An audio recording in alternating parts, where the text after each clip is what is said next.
Welcome to Business Sustainability Spring 2025 Student Work Showcase at Cape Cod Community College. In the next hour, you're going to see a little sample of some of the projects from our 8-week course on regenerative business, where students design enterprises rooted in living systems, equity, and the well-being of all life. This 8-week online course brought together students, entrepreneurs, and changemakers from across the globe to explore how business can serve as a force for regeneration. Through weekly mentorship, hands-on design work, and deep ecological inquiry, participants reimagined enterprises as living systems, rooted in place, shaped by community, and aligned with the rhythms of the earth. Together, we prototyped bold ideas for regenerative economies, circular supply chains, and multi-species flourishing. The result is a thriving community of practice working towards a future where business restores rather than extracts, where creativity, care, and collaboration become the drivers of meaningful change, and participants left not only with actionable projects, but with a renewed sense of possibility, connection, and purpose in shaping regenerative futures. With that intro, I'd like to kick off with a few students and their projects. Alrighty, so my name is Jennifer Barnett, and I wanted to do my presentation regarding sustainability in business and the home on the backyard alternative of commercial egg farming. So raising your own chickens. It's a passion I have that I never knew I had until about 5 years ago. The idea of raising a small backyard flock was a homeschool project. During COVID, everybody was bored, and I said, I'm not having more babies. We're going to have chickens instead. And so the kids and I worked together on. Sorry, I was going to put my timer on so I know what I'm doing with my timing. The kids and I worked together on figuring out all things regarding what it looks like to own chickens, to choose which ones, and all the work that goes into it, all the necessities. So that's what we're going to talk about today. And I was able through this course to really learn how to troubleshoot and tackle any issues that could come up for people having to do with sustainability, the ecology behind things, the environment. And what I learned was a lot of it's common sense. We were already doing it all. So that's an encouragement. It makes you feel like you actually we're doing something right the whole time. So that's a good thing. So this is not a picture of my flock, but I will. Sorry, I could hear someone asking me a question, or is just someone not on mute? Keep going. It might be Curtis's mic. Yeah. Okay, no problem. Alrighty, so I'll let you know if any of these are my actual photos, because I did sneak some of them in, but unfortunately my phone I'm using for photos right now is newer and it doesn't have a lot of my old stuff on it. So anyway, so we're gonna first start talking about why sustainability matters when it comes to egg production. The two major things you're going to see in the egg farming world is going to be either these small backyard flocks or small farms that are local, and they usually have, you'll see an egg stand out sometimes, or you'll just know, hey, Lori down the street raises chickens, and once in a while she has an extra dozen or two. And that's a huge contrast as far as the output and what kind of breeds most people choose for their flock at home compared to commercial or industrial egg production. And I did a little digging. Commercial can actually refer, and I should have redone my wording here, but commercial is still a good word to use. That can even concern some people that would call themselves cage free, and we'll get into that in a little bit as far as the difference between cage free and then battery hens. But commercial or industrial egg production most of the time is just pretty inhumane. It's very wasteful. There's a lot of issues with the health of the chickens, the hens that are in these situations because of how they're kept. It's as far from nature as God intended, which is really, the more I've had to study this over the past few weeks, it's been really it's like I already knew this, but it's even worse. Um, and the carbon footprint, which is what we're talking about, right? Our environmental factors behind this are huge. Tremendous issues with a lot of runoff from the manure in these farms, a lot of nitrogen going into the waterways that's an excessive amount that really damages the levels in the water. And another thing is the amount of electricity that needs to be used to keep proper ventilation. They use a lot of artificial lighting for these poor hens so that their bodies are thinking it's time to produce eggs. And they're not seeing the sunlight. So a lot of electricity pumped out and damage to the waterways. A lot of substrate needed to be used for keeping things clean. So that's, and a lot of chemicals are used in these industries when it comes to how they wash their eggs. And then with sustainable egg production of a backyard flock, you're able to treat hens as naturally as possible, like depending on where you are at. And there is a varying level here, depending on where you live with predators and stuff, how you keep them safe. But it's very important to wrap your head around the fact that by having people around that are local, if you couldn't even do it yourself, and you can help support a local family or farm by purchasing their eggs instead, you're pulling away funding from such a toxic industry when it comes to the egg production. All right, so here are some hard pictures, and I could have used much worse. I'll leave it at that. Um, this gives you an idea. The bottom left picture here is a battery cage, and those hens have approximately the size of a sheet of paper for space per bird. And there's about 6 to 8 birds in a very small cage, and they're one after the next after the next. What the picture is that you're seeing up above on the right is what they consider cage free. So they're not in cages, but there's still tens of thousands, sometimes even hundreds of thousands of birds crammed in these huge buildings, these huge structures that, like I said, need to take up a ton of fan space and energy, the manure. And I see a lot of plastic in there. I'm not a fan. So one of the things that they tried to do right off the bat to keep these hens from in their minds injuring each other or getting a normal bird wants to like run around and be busy is they do beak trimming, and that's at like chick birth almost. So when chickens are they go through a hatchery, through a breeding process, through specific breeders that are known to produce the kind of hens that produce a lot of eggs. They're high output. So one egg every 24 hours usually is a high output breed. So that's hybrid. That's not natural. That's not a heritage breed. What happens is they hatch these eggs, and about 50% of the eggs are going to be male.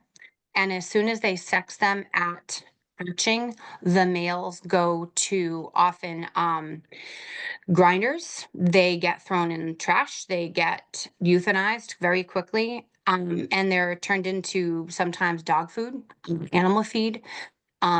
It's just I can't fathom that that's even allowed. And there's obviously, you can see lack of sunlight. They're pumping these animals full of antibiotics to just keep everyone healthy. In the name of health, it's antibiotic, which is going to get into your eggs. And it's a low enough amount that they don't have to consider it a problem. So anyway, it's lots of forced laying. Obviously, we can see that's ugly. So let's move on to better things. Oh yeah, this is a good one. I thought Matt would appreciate this. So the egg washing thing, greenwashing with chickens here. A lot of what they say is, they can say, oh, organic cage free, but they're still living the way that you just saw. They're not on pasture, or pasture raised can mean that there's a 10 by 10 foot square wired off, fenced off just outside those giant buildings you saw. And so, like, the few that can cram their way out there and take turns and get onto that area could be considered pasture. Like, that's considered free range. They have free range. So, there's a lot of greenwashing in the industry. It's definitely not the same as like pasture raised. There are some out there that are pasture raised and they are brought to pasture. They're smaller farms. It's just much harder to find, and you are paying a lot more money for those eggs, understandably so. So this is just a little bit of an idea of the differences between how they're treated, what their space looks like, the way they're fed. And as you can see, all of these versions are fed, for the most part, a corn and soy based food. And that's usually a giant money making industry. So, yeah. All right. So, here are some pictures. Now, the mama hen with the little babies is not my picture, but the other three photos are some of our girls and my little boy there. And this just shows the joy that these guys bring to us. It's a lot of fun. The bottom right picture is one of our hens was being reintroduced after she had had an injury. We brought her in. We were able to get her healed up over the course of a few weeks, which is something I've just dug into, learning how to take care of animals, how to set, how to splint a leg if there's an issue, or treat different ailments that can come up with hens along the way. And we don't have any roosters in our flock right now because of where we live. We used to, and he was a great protector of our flock. We rehomed him to a wonderful family though, and he's helping them out over there. So this is really all about the ethics, right?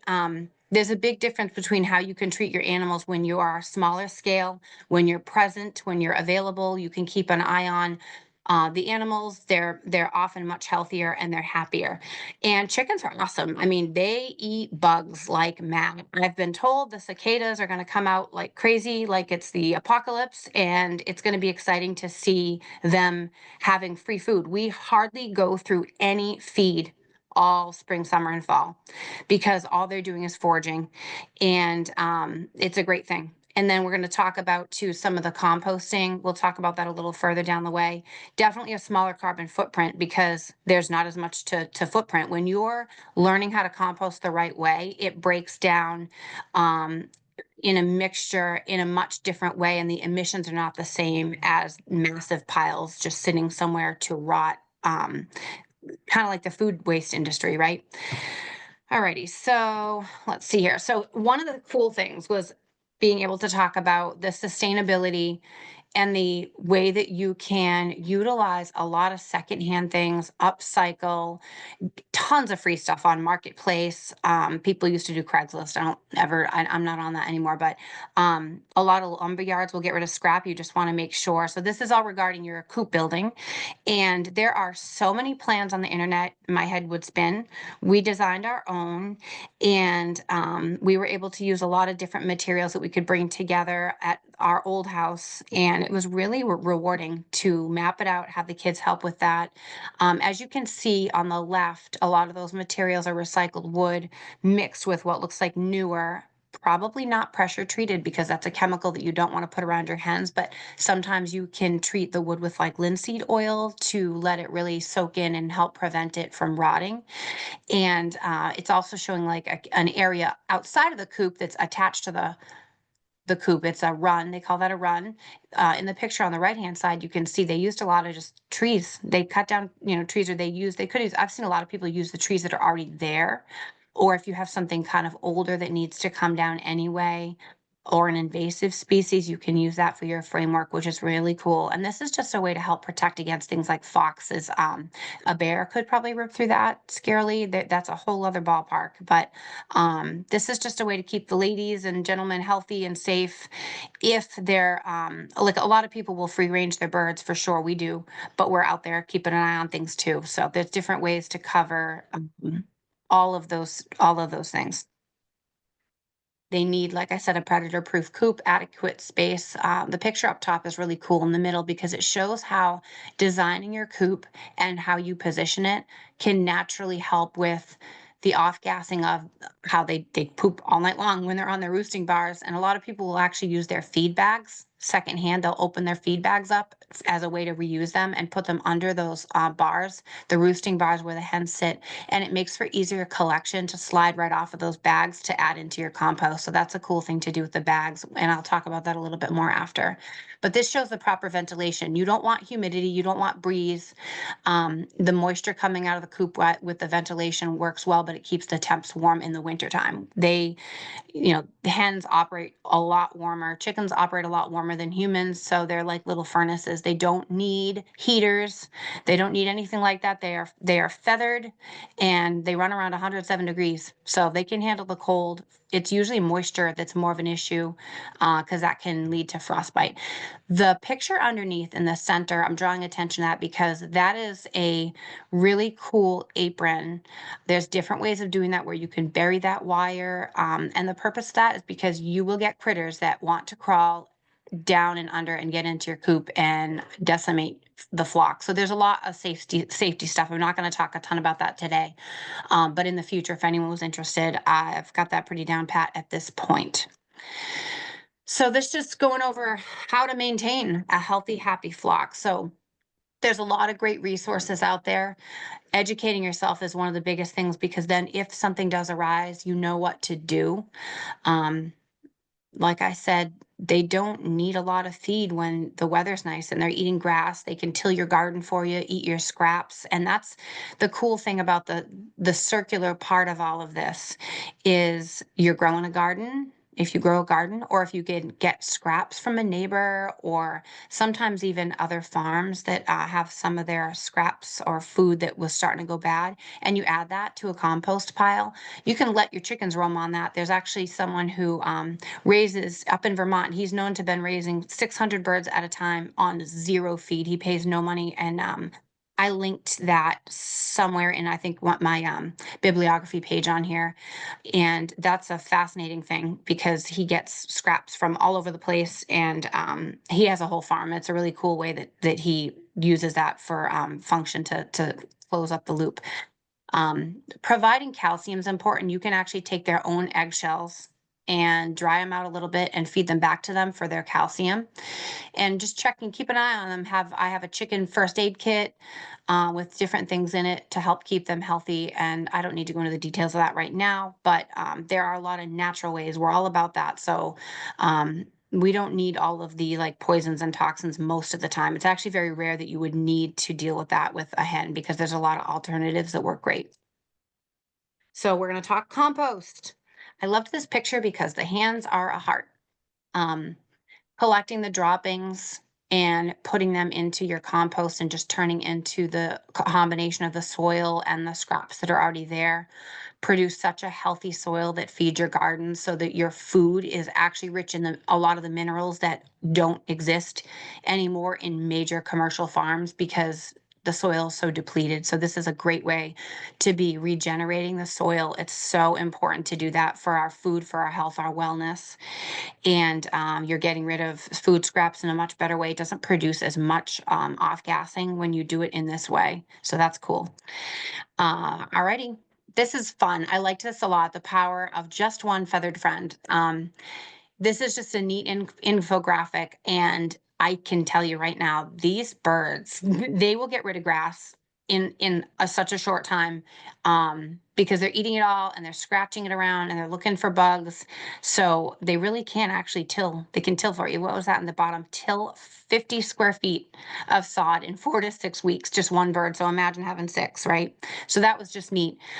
They do get along with a lot of other feathered friends, as I wrote, but male ducks can injure females if they tried to mate with them. So that's something to be careful of. But they're usually they're companion animals. They want to be around other people. They'll yap at you. It's funny. They like to talk and they like to be around other animals, especially feathered friends. So, and they're nosy, very nosy. And then a cool thing about having your own backyard flock or small farm, and there are some rules that go into this depending on where you live, washing or not, and labeling, but selling your own eggs, farmers markets, having a little egg stand. I would so much rather pay a neighbor down the road, or sell my eggs to someone who needs them and exchange a little bit of cash than to just keep giving my money to giant grocery stores and big box stores for something so less than good for you. So that's a fun one. And the discussion about washing, I'll briefly say, is that a hen lays an egg that automatically has a bloom that her body, her reproductive tract puts on it. It's called a bloom. It's a protective layer that actually protects anything from the outside from getting into the egg. So a lot of times there's a misconception on what causes salmonella, what makes you sick. Leaving that bloom on there and dry brushing anything off and collecting your eggs often. I mean, I collect eggs and you would never know that they were laid by, they look perfect and clean. They're beautiful, like in the picture down below, and there's nothing on them. And there's not a concern if you have a healthy flock to worry about things like that. So that's definitely great. And they last a lot longer when you leave the bloom on. You can leave eggs in your refrigerator for 3 months, fresh eggs, easily 3 months, and they will not go bad. This was a fun way to reuse feed bags. I liked this a lot because we're talking about, like, we don't really have a lot of materials and junk that go into it. Like I said, you can reuse a lot of materials and get a lot of secondhand things for your coop and your run. But I loved the bags. The reusable bags are so cute. And it's such a heavy duty material that works well. A lot of people have also used it to protect their run in the winter. Or if you're somewhere where it's very windy and rainy, you can surround part of your run, which is that covered outdoor space that some of the hens have when they're under protection, and to keep the wind away and the snow off them. I love the picture in the middle because my mom and I do this. She taught me about growing in bags, especially potatoes. Potatoes like to grow that way, so that's a really cool thing too. So the recap would be pretty obvious. Conventional egg producers, no good. Backyard small farms, awesome.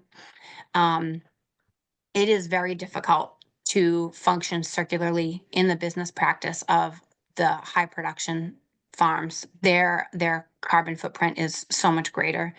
Um, a lot of sicker hens. What are they doing with those bodies? I'm not going to get into it. I will leave that to your own because that's just that was hard to read about, and hard to study. And I studied a lot. I researched a lot. Way less vitamin D, and even the nutrients in the store-bought eggs that come from these big farms is pales in comparison to a backyard or small flock. Nutrient dense, so much better. The protein in the bugs and the calcium and vitamin D that they're getting from being in the sunlight is just a night and day difference. So, and I loved this, from the garden to the family, the food, the scraps back to the chickens and the compost, and the waste into the compost that nourishes the garden. And there's your full circle. I love that. Alrighty, this is my friend Zaxby. Yes, named after Zaxby's chicken food, whatever place down south. One of my kids named her. Um, this is just a call to consider taking on a backyard flock, and you can make it a big deal and you can make it the most basic thing ever, depending on what you're looking for. And this kind of helped me start really pondering being able to jump into helping other people with what to do, because I've spent probably the past 5 years really learning all about the different kind of breeds you can get, what the needs are, how to handle chicken emergencies. I've dealt with a lot of, one of our girls has 9 lives, I'm pretty sure. And so I would love to offer that as a service, and thought, I'm going to work on that being a little bit of a business model. Not sure how much you can do with that on the Cape, but even building the coop and framework and all of that, I like that stuff too. The construction's a lot of fun. So, um, and going to farmers markets too and asking people there any questions that you might have. I think that's cool. And if you're not ready, you can support people local. There's so many people around. So the very next screen just gives a small list of my many resources. But if anybody has any questions, I will, where to go? I don't know. Let me see if I can figure out what happened. I might have opened up Yeah, Jennifer, PowerPoints. you're hired. We're hiring you. This is awesome. This is I just think you went amazing. through this deep dive and then you discovered like a really good business model for yourself. That's all really cool. You could honestly just show this presentation as like an intro, like call or parts of it. Like you have like the whole pitch of what you're doing. So Oh my God, this is so good. This Okay. is such a great idea, and there are so many people I think who would, after seeing this, feel the comfort level to say maybe embark with some support, you know? Like you've got a great potential business opportunity here, as well as something that's, you know, gonna help people from a health standpoint and whatnot. What do you guys think? We don't have much time because we got to keep the show going today with final grading and everything. It is a What's your great take on idea. it? Callie, I like Curtis. it a lot. I thought that was great. I miss having chickens so much. Like they really are rewarding, and just having the fresh eggs, it just beats store bought any day. So I don't know. I've been looking forward to your presentation because I just, it's fun to know about, and I look forward to someday when I can actually have chickens again. We'll get there. But I liked it. Yeah, thank you. It has become a thing right now because a lot of people are doing it. I think people are kind of understanding now that, it's a more healthier way to get eggs. And like you said, we understand a lot of the chickens, they are mistreated. So Yeah. it's good to support, the local farmers. That's how I buy my eggs too. I buy them Awesome. somebody locally. It's just common sense to me. It seems like it's pretty common. If you can't do it, there's enough people around that are selling. And it's just going back to roots. This was the norm in the past. I remember there being an advertisement that people talk about from, 50 years ago, where it's like Uncle Sam wants you to raise chickens. And if each person has one hen per family member, you can provide food for your family. It's like, how did we get so far away from all of them? Right. So this was once advocated from the government, like in the Yep. 40s and 50s. That's crazy. Yes. It's like Now this seems opposite. like such a timely and important. But I honestly thought your research was super, super good, and you're really thinking like holistically. Wow, I'm really amazed by what you've been able to do in the class. So Paper is really strong too, guys. Jennifer, for somebody who, was feeling overwhelmed about coming back to school, certainly could see why you've been up till 2 or 3 in the morning for several mornings getting this done, like Callie, like Curtis, like other people. I'm sure. But you killed it. And this is something that could really, really be a terrific sustainable business opportunity.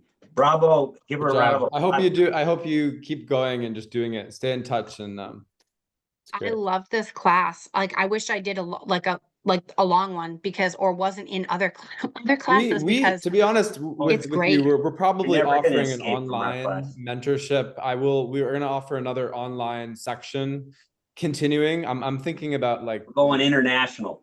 yeah. So we'll keep you posted on what's going on, but you guys are just taking off with this, and it's amazing. Yeah, and Jennifer, if you think you're ever going to escape, or Callie, or Curtis, from our clutches of inviting you back to speak to future, because this is Matt and my calling.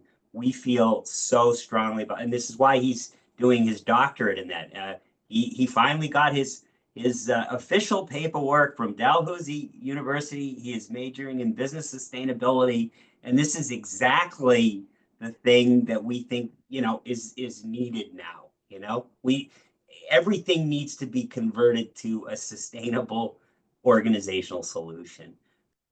So I did my presentation on regenerative housing in Cape Cod, and I'm Julia. So firstly, I want to emphasize the point that the housing crisis in Cape Cod is largely due to a lack of unaffordable homes, and that led to expensive homes that residents can't afford.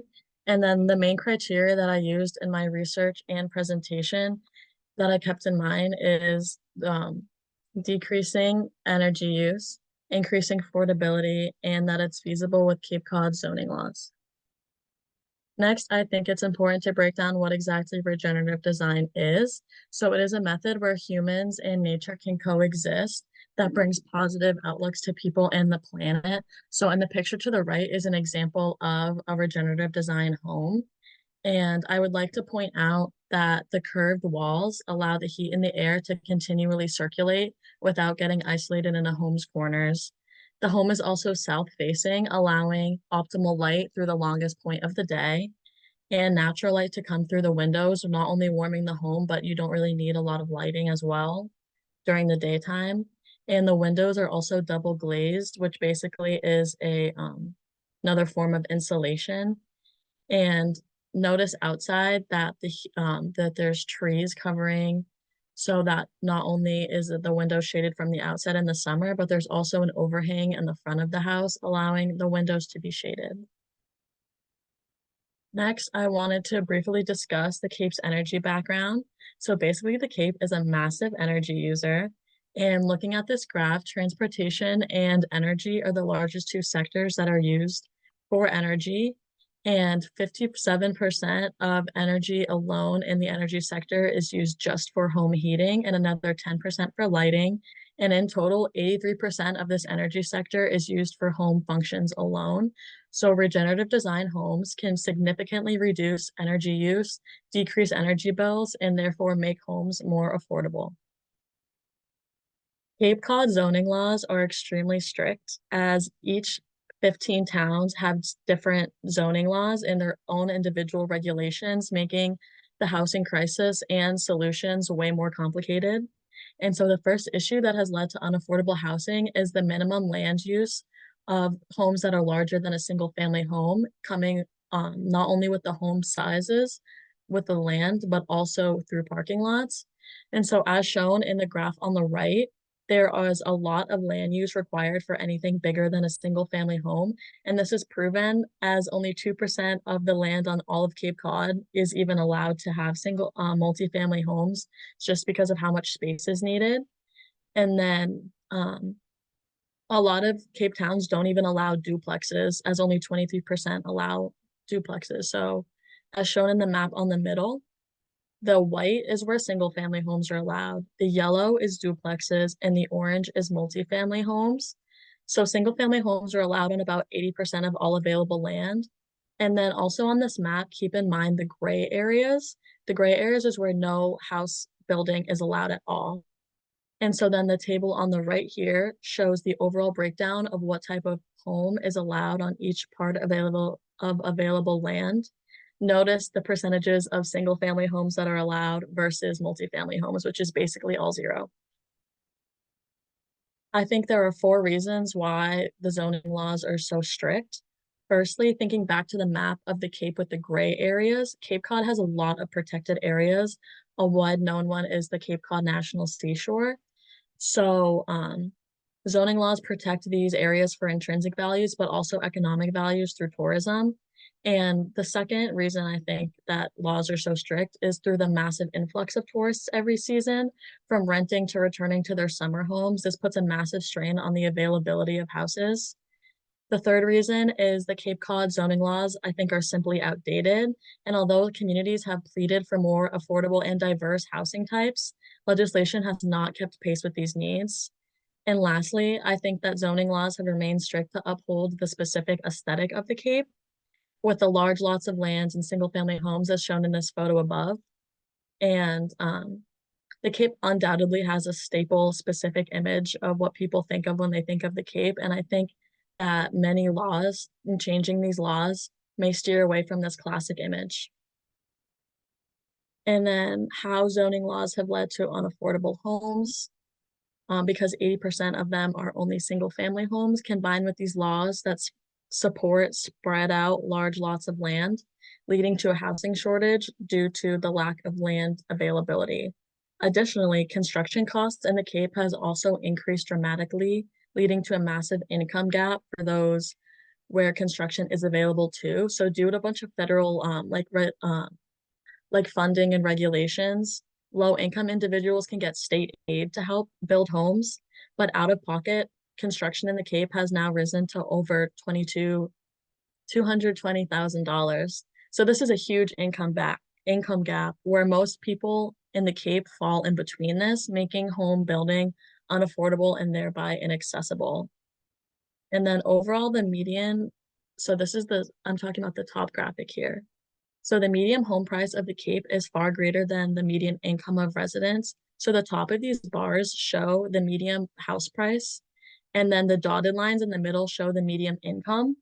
So there is a huge gap between these two like price ranges, making it difficult to not only buy a house, but then pay for bills and other externalities that come with home buying. And then, as everyone knows, the Cape is the seasonality drives the local economy. It's a huge tourist area. And this bottom graphic shows the percentage of houses that are seasonal only in Cape towns compared to the rest of Massachusetts on the right. So this continues to increase or impact affordability issues as most houses are unused. And this land could be used for building more homes if it weren't due to zoning laws. So most importantly, when talking about these optimal home zoning solutions that I created, I think that in areas where multifamily homes can be created, I don't think that they should be touched with any eco designs because multifamily homes are the most affordable on the Cape, and it's just best to be inclusive of all income levels. But where there are, for the single family homes, I think that regenerative solutions can definitely be implemented. So firstly, starting in the rural regions of the Outer Cape, where urban sprawl is greater and there are no really large shopping centers or sidewalks or anything, I would use a variant of Euclidean zoning, where instead of homes being divided into use, where it would be like residential or industrial, I would divide them into regenerative home type. And this would help combat the lack of housing through building more houses and climate issues through more efficient homes and long-term affordability through decreasing bills. And then in towns where there is more sidewalks, shopping centers, more urbanized, such as Hyannis or Yarmouth, I would use a variant of new urbanism. But instead of like stacking houses on top of each other in like a more city manner, I would stick to like the single family homes. And then this would build a neighborhood where the Capes can keep their friendly and nostalgic atmosphere while being more environmentally forward. So the bottom picture is of Provincetown in the tip of the Cape, who I think has a similar structure to this with the walking distance and the all like the shops and groceries and public spaces. But I don't think that they're quite there yet because a lot of the necessities, like this is more of like a tourism-based new urbanism versus like a lot of necessities, grocery stores, stuff like that is still very far out of reach. And then, so here are some of the challenges of residential planning. I think they fall into three categories. First, with the current zoning laws, um, building, saying like how the strict zoning laws are, would be unhelpful and unaccommodating. I think it would be very counterintuitive to just plan houses and start building houses with the current regulations, as once these houses are built, residents are still going to be faced with the same issues as before. The second problem of residential planning is preserving and supporting tourism. Not only is tourism in the Cape a major economic driver, but a large number of Cape residents are seasonal workers only. So the locals rely on tourism as much as the economy does for money. As shown in the graphic to the right, the unemployment rate of some of the towns in Cape Cod, the months where tourism is the highest, the unemployment rate consistently decreases across all Cape towns. So with this, considering tourism is vital when considering residential planning to support the local economy as well as tourism, as they are the driving factors behind the Cape's success. And then additionally, due to the population swings with tourism, developers may have to plan construction around this massive swell of people, and especially in the warmer months where it is the optimal time to build, there's also a crazy amount of people in the Cape. So then the third challenge the Cape faces when residential planning is environmental constraints. So a large portion of the Cape, as shown on that like original graphic with the gray areas, is protected or conservation land. So this bans any homes from being built in these areas. And as a large portion of the Cape is made up of upland, wetlands, and buffer zones, this also cannot be developed on. So with these challenges in mind, I think there are all still solutions that every home can implement, new and current. And I think that all houses should have proper insulation, windows, double glazed windows. Um, just proper insulation alone can decrease energy losses in half. And all homes should have energy efficient lighting. LED light bulbs reduce electricity needs. And far less energy is lost to heat, being only 5% of energy loss versus traditional windows where around not windows, bulbs where around 90% is lost. And then I think all homes should just have lots of windows and skylights when available in general to keep that natural lighting in.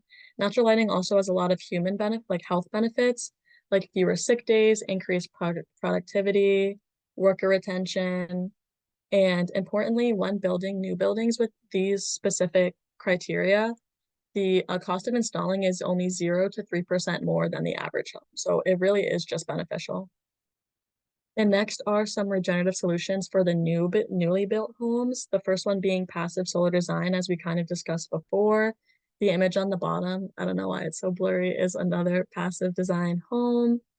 Um, Again, this has the overhang, the heavy insulation, the double glazed windows, and materials for this are usually tile and brick because they are the most likely to retain heat from the sun. Another regenerative solution is green roofs, shown on the right in the top right. I think in the Cape, it would be extensive green roofs, which are smaller plants. You don't really need like a heavy structure. They're lightweight and they support can be put on all roof types. They're also the lowest maintenance, which is well suited for like the busy lifestyle of the Cape. And the last regenerative solution, this one is more if you're just focusing on energy reduction, which is a cool roof. And cool roofs are made of highly reflective materials to remain cooler than traditional roofs. And overall, despite the Cape's strict zoning laws, I think that there are feasible and affordable and energy-saving solutions that can be developed. And the Cape is right now faced with a really unique opportunity in its home development, as they are not only in need of homes, but in need of environmentally conscious solutions. And I think that developers should use the housing crisis as an opportunity more than anything to plan regenerative houses to combat the housing crisis and protect the future of Cape Cod. And it would be foolish of legislation to at least not even think about some of these solutions. There it is. Herbal Alchemist offers small batch botanical soaps and one-of-a-kind upcycled embroidered apparel rooted in sustainability. Each creation honors the earth, your skin, and the magic of everyday rituals.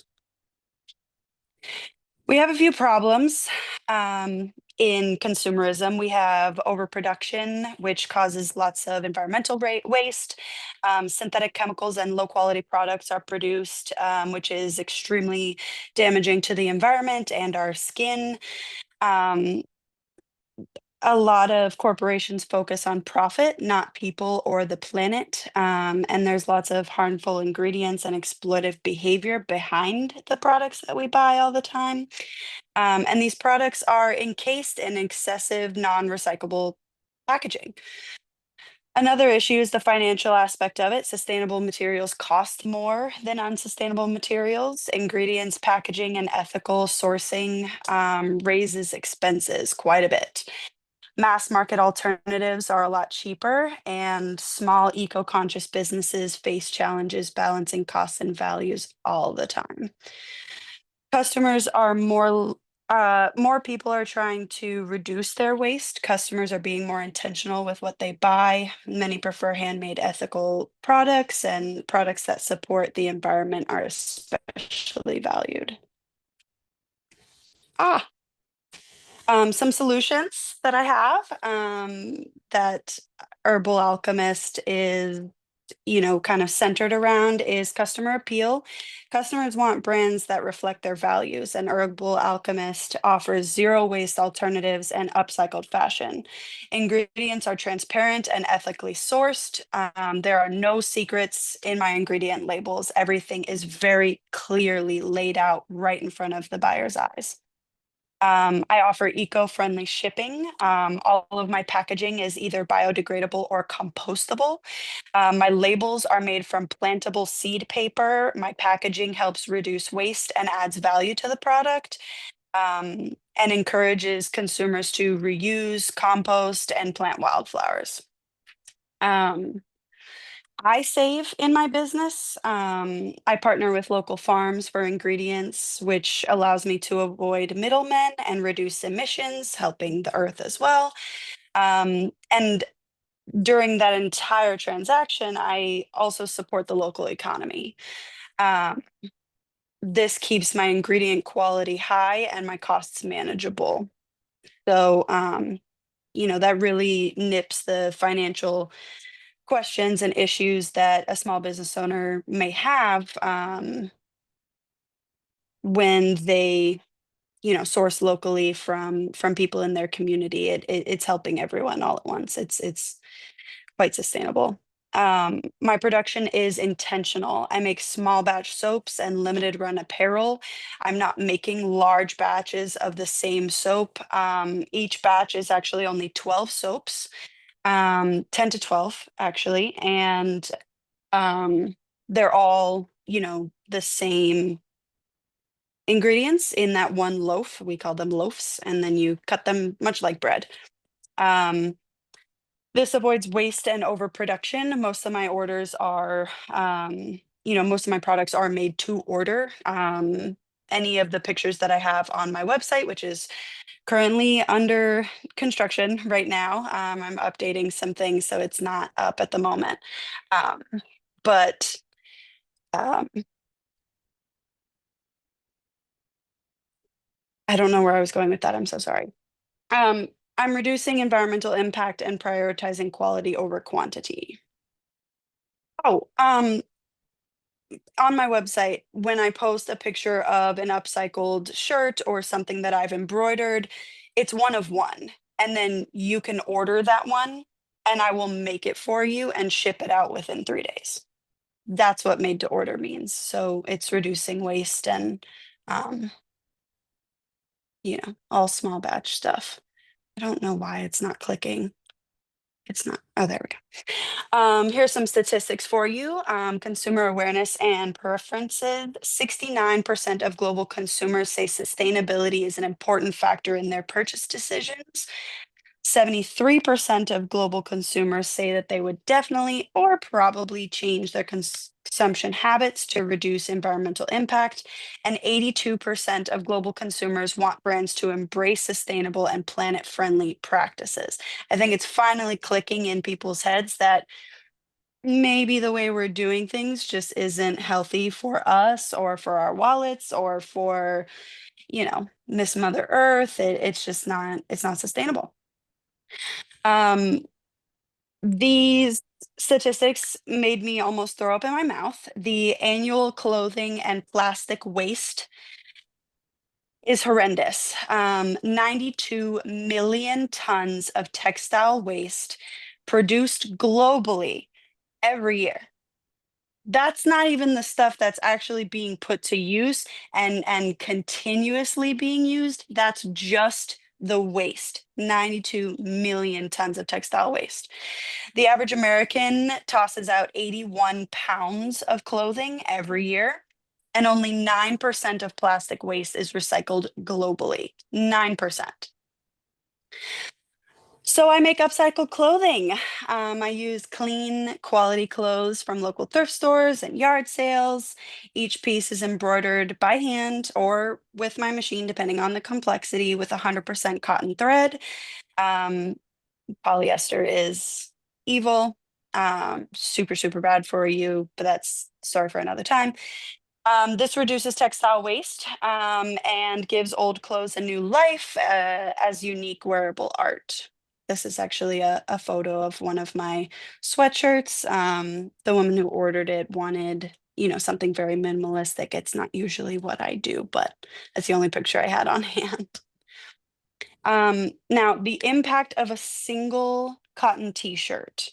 A single cotton t-shirt requires about 20,000 liters of water. That is over 5,600 gallons of water.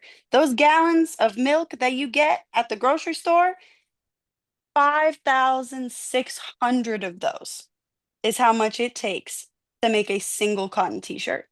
When you buy secondhand, the carbon footprint of that t-shirt is reduced by 82%, at least 82%.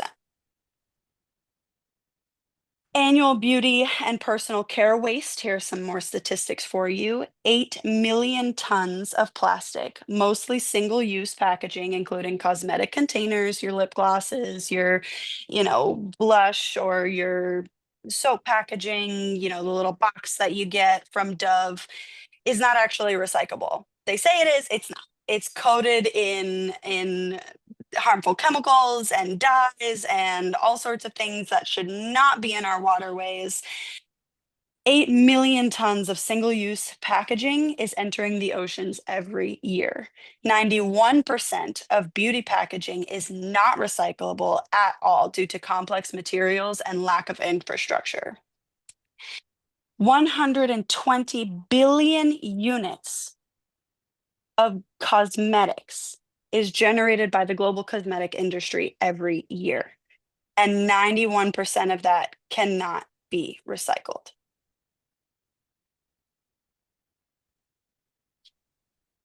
My labels for my soap, this is my packaging. I wrap the label around each bar of soap. It is glued with plant-based glue, non-toxic, completely biodegradable, water dissolvable, completely and utterly from the earth, going back to the earth, no problem. Each soap is wrapped in handmade recycled seed paper. The labels are embedded with native wildflower seeds, and I actually have seed paper for each zone in the United States. So depending on where that consumer is purchasing from, when I get their order and I see their zip code, I double check what zone they're in, and I only send them the label paper with wildflower seeds that are native to their area. So I'm not sending them some invasive plant. They're sourced from a local artist near me. Actually, she lives right up the street. Customers can plant the label in soil and watch it bloom, or just let it soak in water. It germinates on its own, and the paper actually acts as a natural compost. This reduces landfill waste and supports pollinators. And it's a sustainable, very, very pretty alternative to traditional packaging, especially plastic. Here are some of my sustainable shipping materials. I use biodegradable craft paper shipping labels. They are non-stick, so I actually glue them with my plant-based glue to each individual package. So ordering from Herbal Alchemist, you know that it is made with love and attention and care. All of my packaging is 100% compostable. I've tested it. Even though it's pretty and pink, it's actually dyed with the color is dyed with beet juice and other vegetables like onions and things like that. And here are my references. I have lots of scholarly articles and articles from the World Wildlife Fund and the United Nations Environmental Program. And yes, that is the sustainability of Herbal Alchemist. So as you can see, rotational grazing is kind of the standard operational procedure, which is the foundation for our regenerative practices and what makes the entire operation sustainable. So what we're looking to do is basically create a closed loop cycle, which I think we've discussed heavily throughout the course of the semester. This is you can kind of see on the graphic where the whole permaculture model, how that whole thing operates. And as we were just talking about, it is a closed loop cycle. So our focus is going to be on heritage breeds for specific reasons. One, the hardiness of the breed. They're tried and true. They're designed for certain parts of the world. Obviously sustainable agriculture, and giving back to the community. So a lot of what we deal with, as we know, as students of this class, we lack on a macro scale, a lack of knowledge with sustainable practices, understanding the whole importance of them. Our core values are biodiversity, soil health, and fair trade practices, which we've touched on throughout the course of this semester. So why heritage breeds? So the traditional breeds are your tried and trues, all right? They've had generations of breeding practices that have helped them acclimate to certain environments. In our case, obviously being a cold environment, we need animals that can sustain themselves without having to create. I mean, although we do have strong housing structures for our animals, they also have to be able to take care of themselves. And that's just kind of the reality of farming. You know, we like to look at them as living beings, which they are. They're certainly pets to us in a lot of ways, but at the end of the day, they are sustaining our lifestyle, so they also have to sustain their own lifestyle. Let's see here.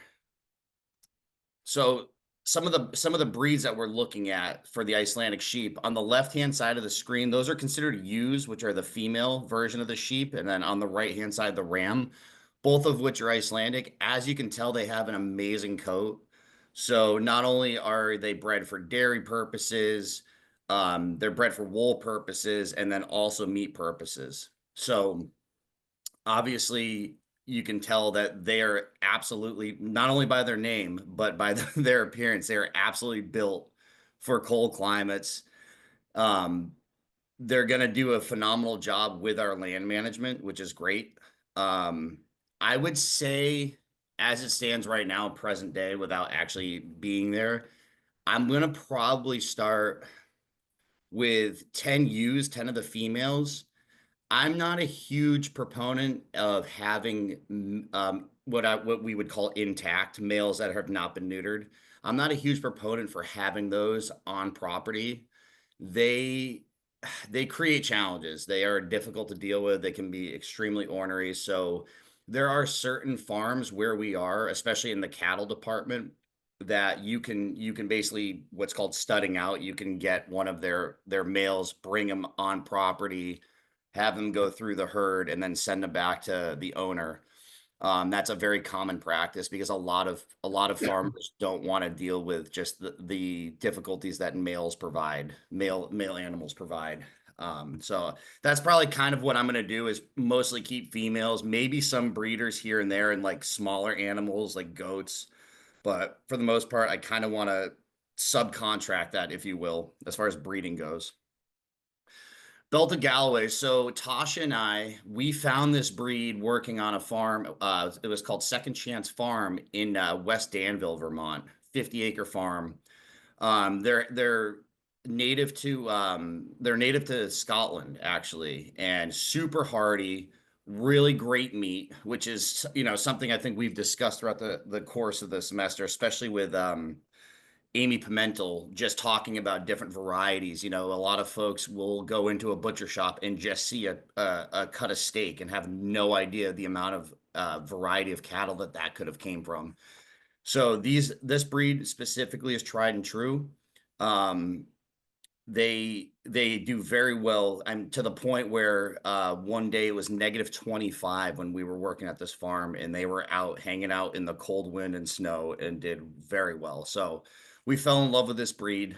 So this is something that we're probably going to try to do because we're only on 10 acres, and to do something sustainably, you want your cattle to have basically an acre per cow.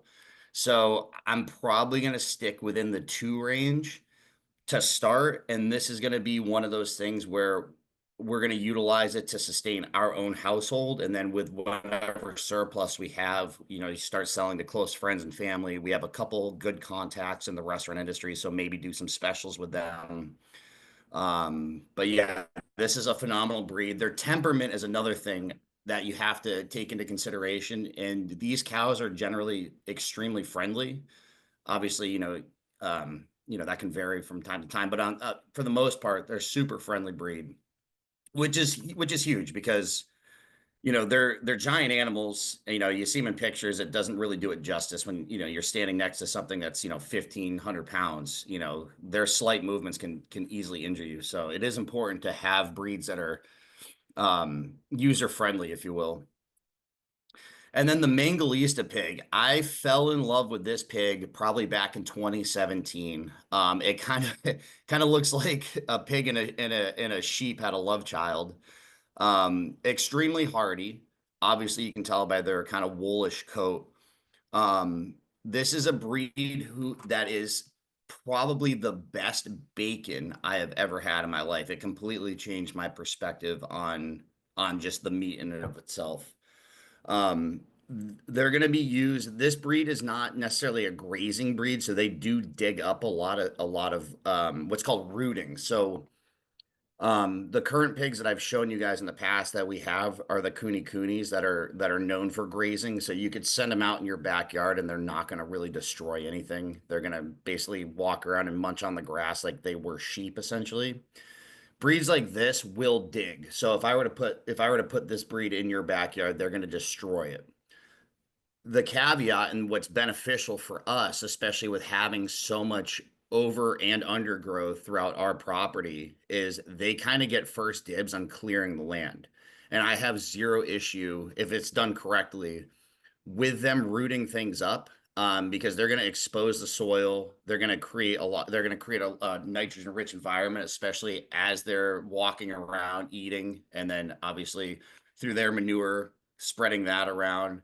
So they're going to be probably our biggest workers on the farm. And part of that whole sustainable mindset is not only is my what's going to at some point in time be my dinner, they're also working my land.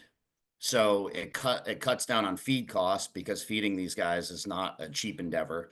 So it cuts down on my feed costs. It cuts down on my equipment costs because I'm not having to repair anything if it breaks. So they're just going to walk around and keep digging, eating, and so on and so on. They'll keep rotating them.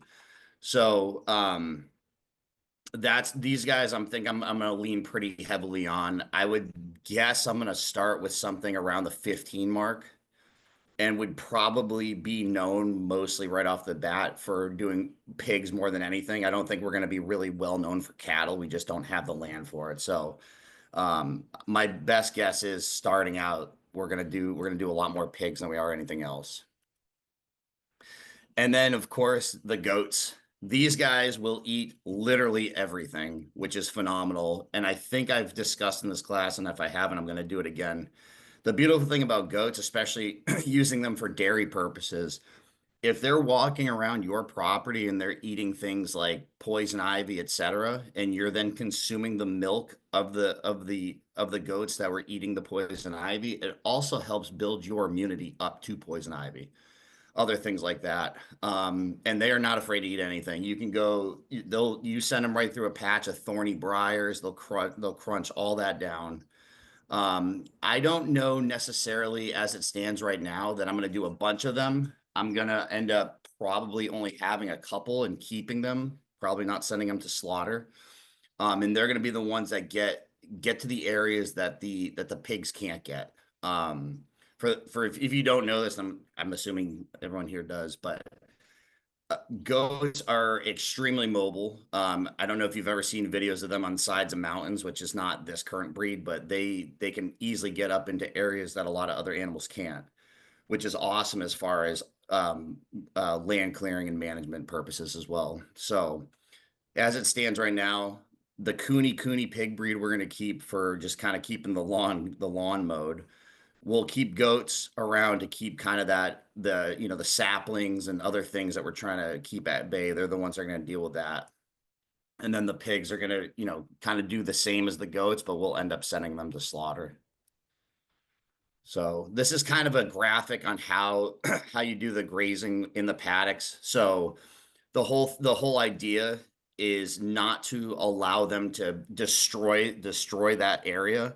So this is a pretty simple, and our land isn't, broken down into this evenly four-quartered thing, but just for educational purposes, moving what you have every couple days into the next area. So as they're grazing here, 3 days go by, you move them over here, let them do the same. So as they're eating, they're also fertilizing, they're also breaking up the soil, and you just continuously rotate this.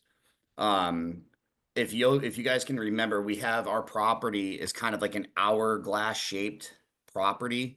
So initially we're going to have to figure out how to divide all this up and do a way where we can continue the type of practice.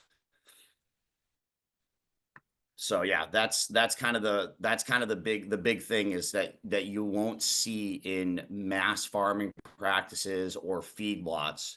This is not happening. There are many sad videos online that you can see majority of the steak people are consuming, what their living conditions absolutely deployed.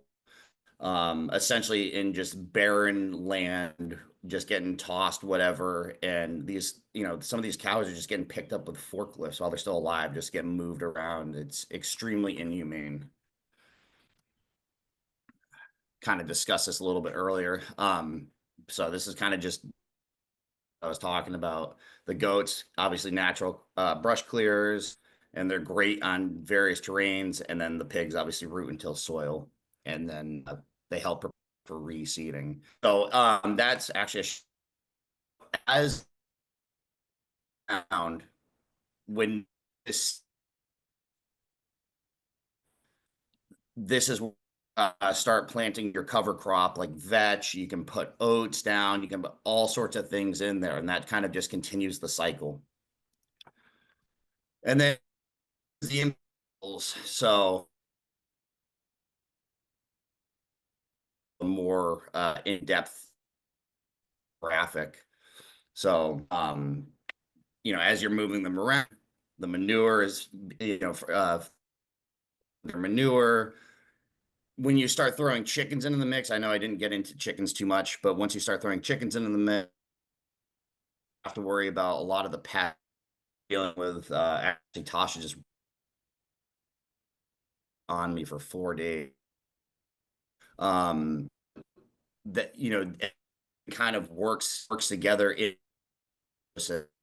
and that's what makes it. And again, I'm bouncing around a little bit here. One of the things that I've just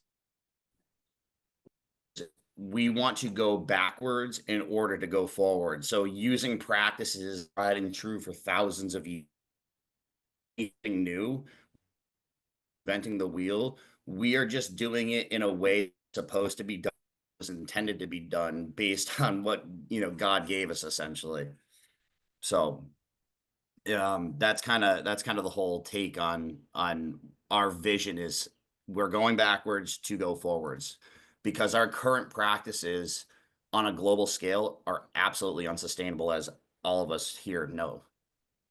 So yeah, and then the future. So expand rotational grazing system. We're going to add we're going to do grazing, and we're going to put trees in. So, as they're grazing, that allows us to plant fruiting trees in there, which then also the trees that drop the fruit also are, something that the animals can eat, as well as they'll walk around and fertilizing, our trees for us. And then eventually would like to start a breeding program. There is federal funding in place for stuff like that. A lot of people out there take the breeding process seriously. They want to know lineage, they want to know where it started, and they want records. So if we can get ourselves, and actually going back to the Belt of Galloway cows, we met a gentleman who had basically the first set of those cows in this country, and it wasn't very long ago. And he's kind of sought after for breeding purposes because of how tight his records are. And then again, big goal would be able to host workshops. I'd love to see some of my classmates or Captain Mike or Matt, eventually make a trip up to Vermont and show you guys kind of what we've been talking about for the last couple semesters here. And yeah, so that's it. That's the goal for the heritage breed aspect to the Bird and Stone farm. So that's great, and a nice addition to